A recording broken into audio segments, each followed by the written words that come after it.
ಬೆಳ್ಳಂಬೆಳಗ್ಗೆ ಸರಣಿ ಅಪಘಾತ ಸಂಭವಿಸಿದೆ. 15 ಮಂದಿ ಆಸ್ಪತ್ರೆಗೆ ದಾಖಲಾಗಿದ್ದಾರೆ ಎನ್ನುವಂಥ ಮಾಹಿತಿ ಲಭ್ಯವಾಗ್ತಾ ಇದೆ. ಹೌದು, ಬೆಳ್ಳಂಬೆಳಗ್ಗೆ ಆಗಿರುವಂತಹ ಸರಣಿ ಅಪಘಾತ ನೋಡಿ. 15 ಮಂದಿ ಆಸ್ಪತ್ರೆ ಚಿಕಿತ್ಸೆಯನ್ನು ಪಡ್ಕೊಳ್ತಿದ್ದಾರೆ. ತುಮಕೂರು ಬೆಂಗಳೂರು ಹೆದ್ದಾರಿ 48ರಲ್ಲಿ ಸರಣಿ ಅಪಘಾತ ಸಂಭವಿಸಿರುವುದು. ನೆಲಮಂಗಲ ತಾಲೂಕಿನ ಹಳೆ ನಿಜಗಲ್ ಗೇಟ್ ಬಳಿ ಘಟನೆ ನಡೆದಿದೆ. ಅಪಘಾತದಿಂದ ಕಿಲೋಮೀಟರ್ ಗಟ್ಟಲೆ ಟ್ರಾಫಿಕ್ ಜಾಮ್ ಕೂಡ ಉಂಟಾಗಿತ್ತು.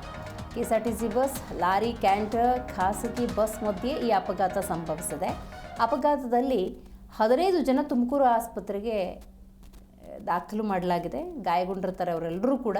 ನೆಲಮಂಗಲ ಸಂಚಾರಿ ಪೊಲೀಸರು ಭೇಟಿ ಕೊಟ್ಟು ವಾಹನಗಳನ್ನು ತೆರವು ಮಾಡಿದ್ದಾರೆ. ಬಟ್ ಈ ಸಂದರ್ಭದಲ್ಲಿ ಏನಾಯಿತು, ಬಹಳಷ್ಟು ಟ್ರಾಫಿಕ್ ಜಾಮ್ ಸಮಸ್ಯೆ ಉಂಟಾಗಿದೆ. ನೋಡಿ ಇಲ್ಲಿ ಯಾವ ರೀತಿ ನುಜ್ಜುಗುಜ್ಜಾಗಿದ್ದಾವೆ ಆ ಖಾಸಗಿ ಬಸ್ಸು, ಕ್ಯಾಂಟ್ರು, ಲಾರಿ, ಇದೆಲ್ಲವನ್ನು ನೀವು ಗಮನಿಸ್ಬೋದು. ಕೆಎಸ್ಆರ್ಟಿಸಿ ಬಸ್ ಕೂಡ ಇದೆ, ಈ ಫೋಟೋದಲ್ಲಿ ಗಮನಿಸ್ಬೋದು. ಸರಣಿ ಅಪಘಾತ ಇದು.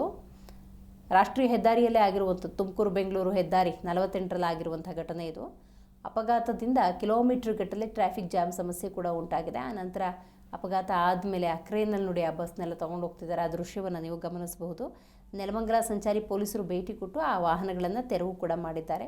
ಈ ಪ್ರಕರಣಕ್ಕೆ ಸಂಬಂಧಪಟ್ಟಂತೆ 15 ಮಂದಿ ಗಾಯಗೊಂಡಿದ್ದಾರೆ. ಅವರನ್ನು ತುಮಕೂರು ಆಸ್ಪತ್ರೆಗೆ ದಾಖಲು ಮಾಡಿ ಸೂಕ್ತ ರೀತಿಯ ಚಿಕಿತ್ಸೆಯನ್ನು ಒದಗಿಸಲಾಗ್ತಾ ಇದೆ.